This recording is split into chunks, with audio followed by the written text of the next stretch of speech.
بصوا يا حبايبي، النهارده هنعمل طريقه الجلاش مع بعض. سهله وبسيطه وما فيهاش اي حاجه، وينفع في العزومات وحاجه حلوه. وبصي شكله ذهبي وجميل ازاي.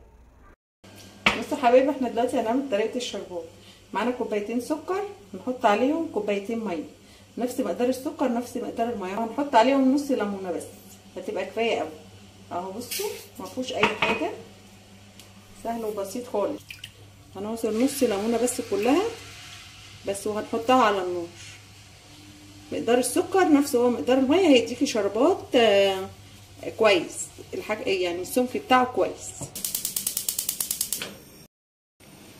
هنقلب الشربات كده يا حبايبي ونسيبه بقى يغلي على النار، ونروح بقى نعمل طريقه الجلاش. حاجه تانية، ونحط 3-4 معالق سمنه كده، دي اللي هنستعملها في الجلاش. 3-4 معالق سمنه كده، ومعاهم بردك 3-4 معالق زيت. ده اللي هنستعمله ان احنا نعمل بيه الجلاش، ندهنه بيه.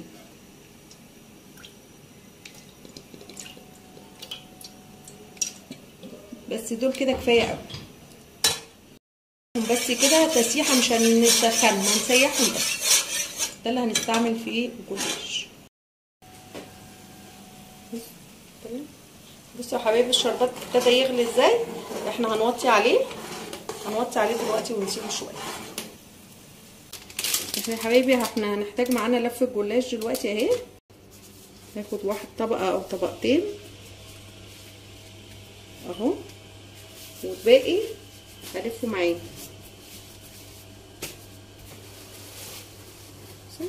هلفه باي حاجه، بفوطه، بمناديل جنبي، اي حاجه وانا شغاله. دلوقتي انا خدت طبقه واحده بس من الجلاش، وهبتدي ان انا ادهنها كلها بالسمنه. هدهنها كلها بالسمنه كده زي ما انتم شايفين اهو، عشان هحط عليها طبقه تانية. بين كل طبقه وطبقه لازم تدهني سمنه اللي احنا مسيحينها جنبينا دي اهو كده. خلاص انا هحط دلوقتي الطبقه التانية.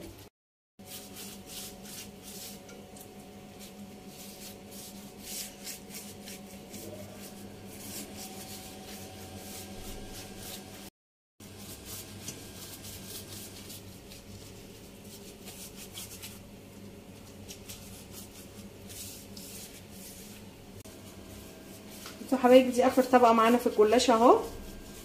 حطيتها ودهنتها سمنه بالزيت زي ما انتم شايفين.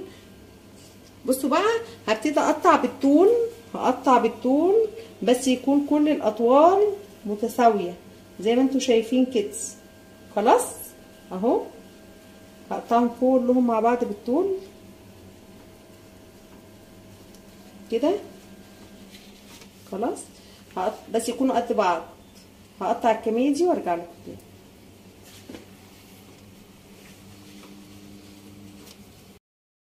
حبايبي احنا قطعنا كل الجلاش بالطول اهو زي ما انتم شايفين كده. هنقطع بقى واحده واحده بالعرض، بس يكون المقاسات قد بعض عشان يطلع معاكي كله قد بعضه. شايفين كده اهو. هقطعهم كلهم يعني بالتقريب. السمنه اهو، صينيه سمنه وزيت قدامكم ومن حروف، وابتدي بقى ارص فيها. بصوا اول واحده اهي، اول واحده احنا هنعملها زي السبوكسات كده بس، ونرصها في الصينيه. وطبعا هندهنها سمنه من فوق وزيت بردك من اللي معانا اهو. مفيهاش اي حاجه، سهله وبسيطه خالص. بصوا طبعا لما نيجي نقفلها هتعمليها سمبوكسه كده على جوه، علشان اللي بره دي اصلا اول واحده كانت طبعا محطوطه ما اتدهنتش، احنا ندهنها في اخر الصينيه. بصوا الصينيه بقى قدامكم اهي. هبتدي ان انا اسقيها حاجات بسيطه من فوق، لاني اصلا هي يعني انا كنت ساقيه بين الطبقات كتير قوي، فواحده واحده كده من فوق بس كده. خلاص ما تكتريش يعني. حبايبي انا دلوقتي كده خلصت خالص اهو، وهدخلها الفرن على درجه حراره 180. المفروض طبعا تكوني انت مشغله الفرن قبلها بحوالي مثلا ربع ساعه ولا حاجه كده، وتشغلي المروحه بتاعته لو انت عندك مروحه. بصوا حبايبي دلوقتي احنا هنبص على الشربات بعد ما دخلنا الصينيه الفرن. بصوا الشربات كده ابتدى ان هو بقى خلاص كده استوى معايا يعني. بصي سمكه حلو خلاص كده، حلو قوي كده، كفايه.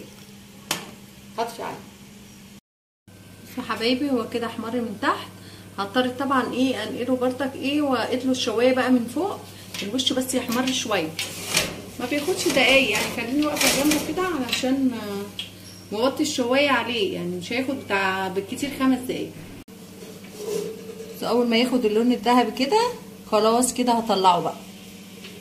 بصوا يا حبايبي دلوقتي الشربات ده بارد خالص، والجلاش طبعا لسه مطلعينه من الفرن اهو زي ما انتم شايفين.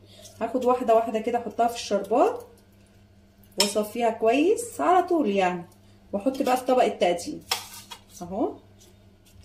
هخلص بقى كل اللي معايا في الصينيه ده كده، هحطه في الشربات وهحطه في الطبق.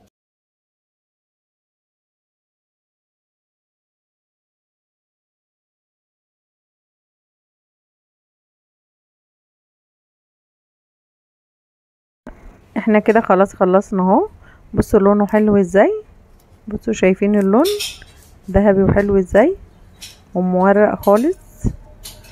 بصي مورق ازاي، عشان طبعا انا دهنه السمنه جواه كويس، وكمان الصوت بتاعه صوت القرمشه بتاعته. بصي القرمشه بتاعته والصوت عامل ازاي، حلو ازاي. بالهنا والشفا يا حبايبي. ولو الفيديو عجبكم كده تعملوا لايك.